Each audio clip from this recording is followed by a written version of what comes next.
Inklusi, pernah ada yang dengar kata-kata inklusi? Belum? Ini adalah konsep baru di mana inklusi ini sudah sangat masif digunakan istilahnya di dunia, ya.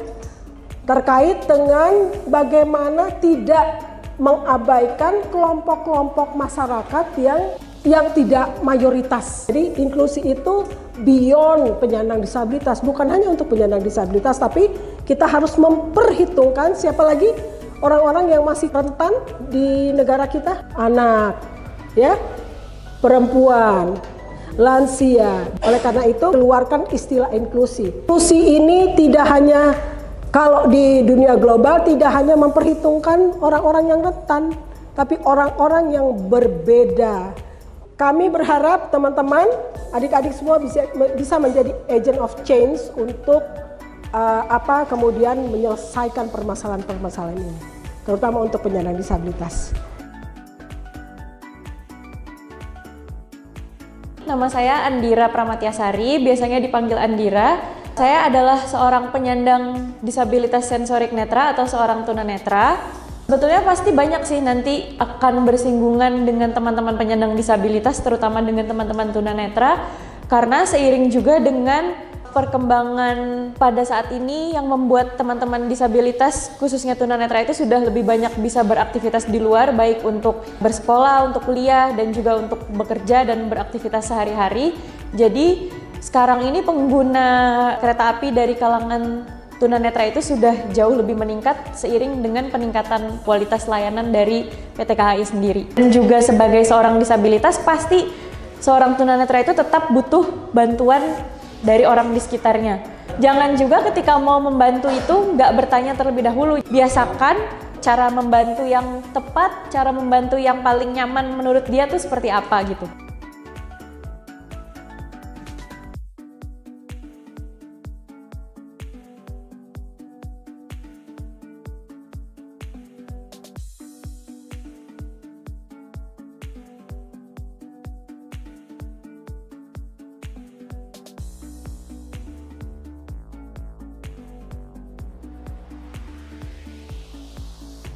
Kira-kira kayak mana sih cara berinteraksi kalau misalnya ketemu disabilitas fisik kalau mau membantunya? Ada 3S kalau disabilitas fisik. Ya, masnya. Senyum, salam, sapa, sayang. Kalau misalnya mau bantuin, tanya, bener yang kayak sama disabilitas yang lain gitu kan? Tanya butuh bantuan atau enggak. Karena yang terpenting kalau misalnya ngebantuin teman-teman disabilitas itu teman-teman yang dibantu dan yang membantu sama-sama ngerasa aman dan sama-sama ngerasa nyaman gitu. Nah, ini yang terpenting teman-teman untuk disabilitas fisik itu alat bantunya, alat bantu dari si disabilitasnya ini, baik itu kursi roda, kruk gitu kan, tongkat, itu adalah bagian dari tubuh si disabilitasnya. Kursi roda itu kayak kakinya si disabilitas. Nah, makanya jangan mindah-mindahin barang atau mungkin masih kayak ngebantuin disabilitasnya mau pindah terus alat bantunya main pindah-pindahin aja gitu kan tanpa ngomong ke si disabilitasnya. Ya, yang itu sih yang penting untuk diinfokan gitu ya, Mas, Mbak, izin alat bantunya saya pindahkan ke belakang, kalau misalnya mau diambil butuh bantuan itu bisa diinfo kayak gitu. Nah, itu penting banget. Etikanya kalau misalnya lagi berbicara dengan pengguna kursi roda. Misalnya Mas ketemu nih di stasiun, kalau misalnya mau ngobrol sama teman-teman disabilitas, kira-kira mesti kayak gimana postur tubuhnya atau mungkin posisi tubuhnya, kira-kira kayak gimana?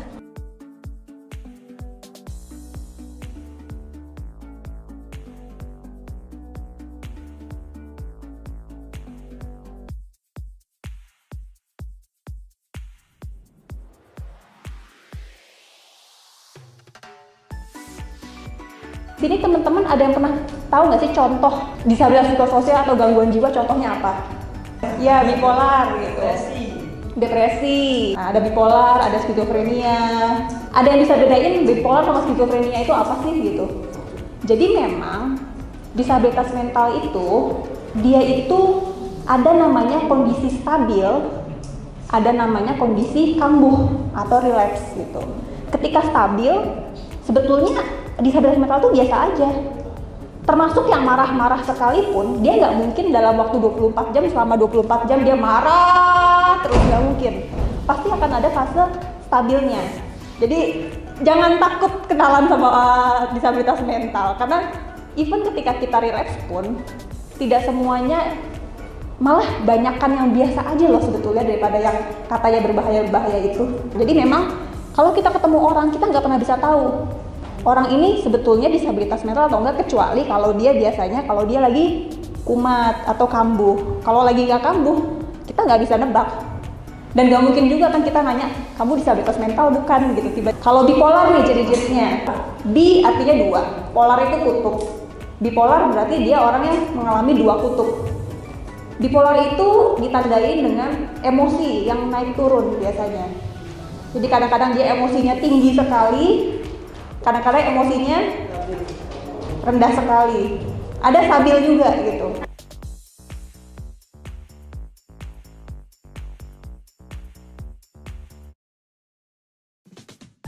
Hai, nama saya Faiza, umur saya 25 tahun, hobi saya olahraga, musik, dan tari. Pengalaman saya, lomba buci di Singapura, juara 3,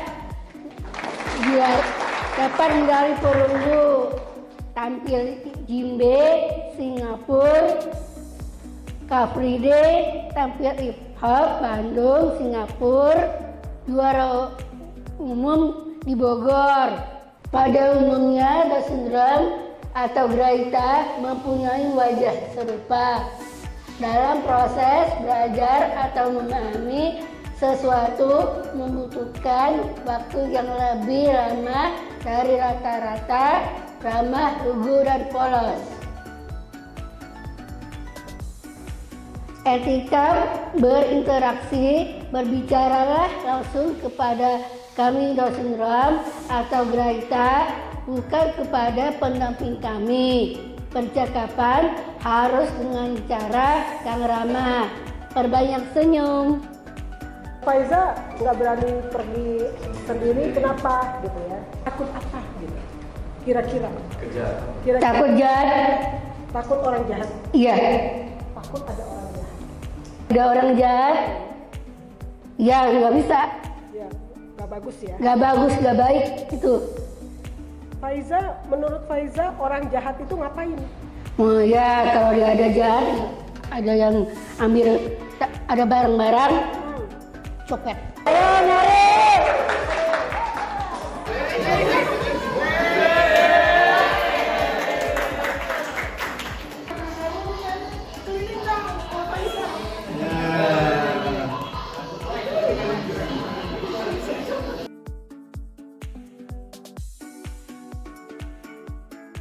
Nama saya N.I.L.A.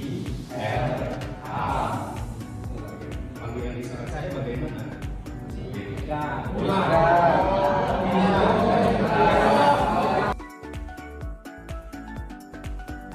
Kalau saya istilahnya teman-teman tuh hard of hearing atau separuh hard of hearing ya. Jadi hambatan pendengaran harus jadi wanita.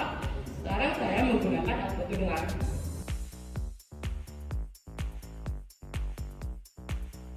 Ciri-cirinya yang besar itu berlebihan.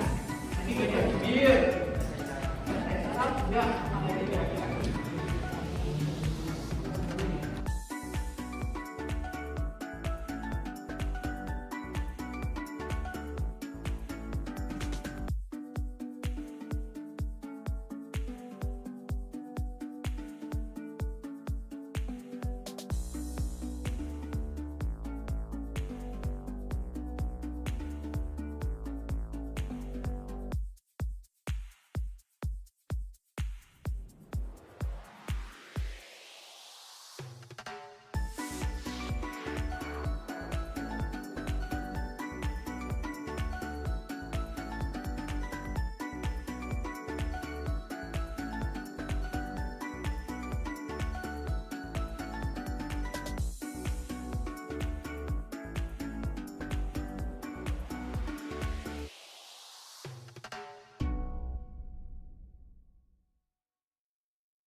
Berdirinya saya di sini akan mempresentasikan keluh kesah dari seorang disabilitas tunanetra, yang dimana dimulai dari akses untuk masuk ke area diklat sini sudah memadai. Dari petugas security-nya juga udah ada tanggap respon yang baik ketika ada disabilitas yang masuk ke area diklat ini.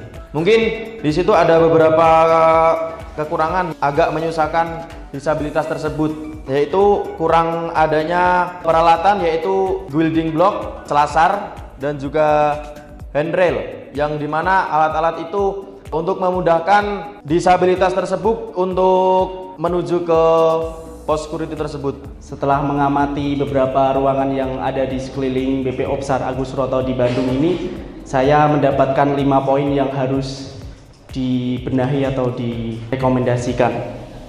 Yang pertama yaitu dikasih plat yang datar di area parkir depan dan di selokan ruang makan. Yang kedua, disediakan ruang khusus untuk beribadah untuk disabilitas. Yang ketiga, disediakan selasar atau rem yang tidak permanen atau portable di akomodasi yang layak di musola dan ruang aula. Yang keempat, dibuatkan handrail untuk pegangan tangan di toilet. Yang kelima, ruang toilet agar lebih besar dan dilebarkan. Yang pertama adalah komunikasi yang disampaikan kepada petugas, khususnya petugas security, sudah cukup ramah, sudah cukup bisa dipahami.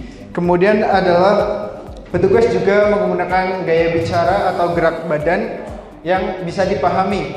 Petugas menurunkan masker untuk berbicara dengan rungu agar gerak bibirnya terbaca.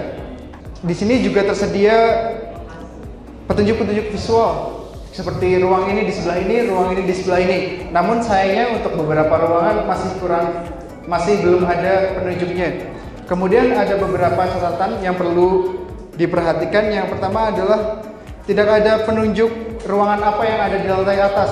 Selanjutnya adalah tidak ada alarm kebakaran, tidak ada penunjuk arah parkir, tidak ada informasi nomor kamar yang ada di atas atau ruangan yang di atas.